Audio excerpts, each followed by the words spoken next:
It's April 2026 and Real Madrid can't even build up from the back. A huge club like Real Madrid can't string 3 or 4 passes and beat opponent's press.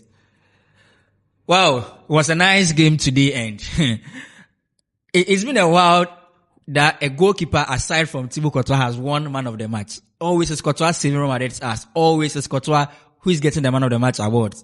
But today, Manuel Neuer, wow, what a performance. He just ran it back to the early 2010s, 2014, 2013, 2012. And whoa, come on. 9 crucial saves in a game. This is absurd. Now, let's get into the game.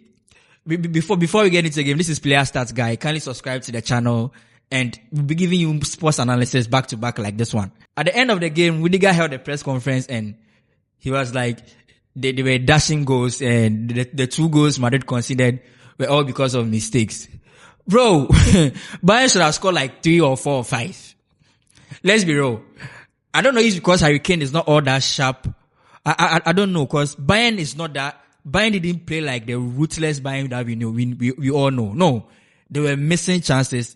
If not chances, there was a time the final decision they weren't getting it right, and it played to Real Madrid's advantage. In the first half, they could have gone 3 goals up, and I don't know. In the first 15 minutes, Madrid were struggling with air balls. The Hustle is like 6'5". Rudiger is like 6'4", 6'3", and Real Madrid were still struggling with the air balls. This is a problem the team needs to look at. Now, in the first half, Bernabéu was defending in the back 5. We all know he started the game with the 4-4-2 with Valverde as a right mid helping Arnold defend. But when Madrid were defending deep, Valverde would drop back like you are seeing in this picture. Valverde would drop back and join the back 4, making the back 5. Yeah, I would say it caused much problems for Bayern, but they were able to restrict some of the inner movements that Konrad Laimer was doing. You see, Company inverted Laimer, who was playing left back. You know, we all know well, if you don't know, he started as a midfielder. So, although he was playing as a left back, he was joining the midfield and sometimes making underlapping runs. So, Luis Diaz will stay wide, like you are seeing in this picture. Luis Diaz is staying wide. And Laimer, who is the left back, is rather making the underlapping run into the half spaces.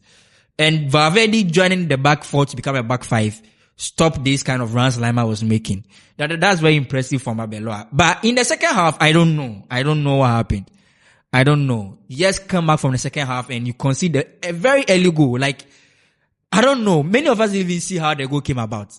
The second half just started and, whoa, it's 2-0 down. Company did well. Company has been doing pretty well so far. But there's one reason people are writing Bayern Munich off as the toughest contenders for the Champions League title because of inexperience. Because this game could have, as I said earlier, this game could have been like 4 or 5-0. Let's be honest. Now, taking off Serge Gnabry and Konrad Laimer really affected the team. Like, it affected Bayern Munich big time. When Madrid were in possession, when Madrid were playing out from the back, Gnabry was doing a brilliant job. He was occupying the spaces in which the defenders would pass to Pitach. And Pitach, you made a mistake against Man City. Courtois saved the ball. And you did the same thing against Bayern Munich today. I said it. You are very good. You are very good prospect. You are very good young lad. But overconfidence will be the end of you. You see, you are having a good game, but you are still taking off. They took you off and Bellingham came. No, you shouldn't be making this kind of mistakes, especially on the high standard game like this. No. Well, Abela needs to sort that out. So as I was saying, Gnabry was doing an excellent job when Bayern were pressing. When Bayern were pressing, he occupied the space. He was pressing the space. He wasn't pressing the player. He was covering that space in which Dinhausen and Rudiger will find Pitach. And that was hurting Real Madrid a lot. All the 2 goals were mistakes from Vinicius Jr. You know, it was all down to a good pressing structure. But when Company took these 2 players off and Real Madrid found their mojo, Musiala is good. I'm not saying Musiala is a better player than Gnabry, but we all know Musiala is now coming from his rehab. He's not all that sharp, 100% fit, and he affected. And Alphonso Davies, is it because he's been injured all this while? Cause you can't tell me Valverde is outrunning Alphonso Davies. No. Even Trent, that goal Real Madrid Mbappe scored is giving me a flashback of the Champions League final goal Valverde passed to Vinicius against Liverpool 2022.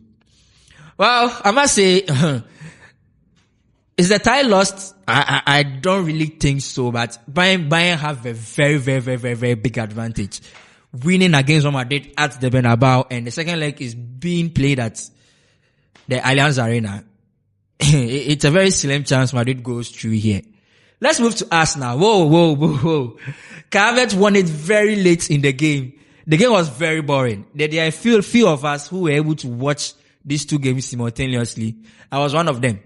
Cause that's what we do. We need to analyze the games for you guys. So, I was watching Madrid game, 80% concentration, but I had other eyes on the Arsenal game, and it was a very boring game. Let's be honest. There was a pass, Diomande, the Ivorian defender for Sporting CP, made that Sporting CP could have gotten an early goal, but things happen. They couldn't convert that chance. And I must say, Arsenal too. I don't see Sporting causing an upset at the Emirates. It's been 11 games unbeaten for Arsenal in the Champions League this season. Very impressive. Very impressive. And this is a good momentum for them, because the last two games hasn't been really good for them. They need to carry this momentum in the Premier League fixture this weekend. Well, this has been your match review. I'm happy to have you guys watching me, and subscribe to the channel like I said. We'll see you tomorrow.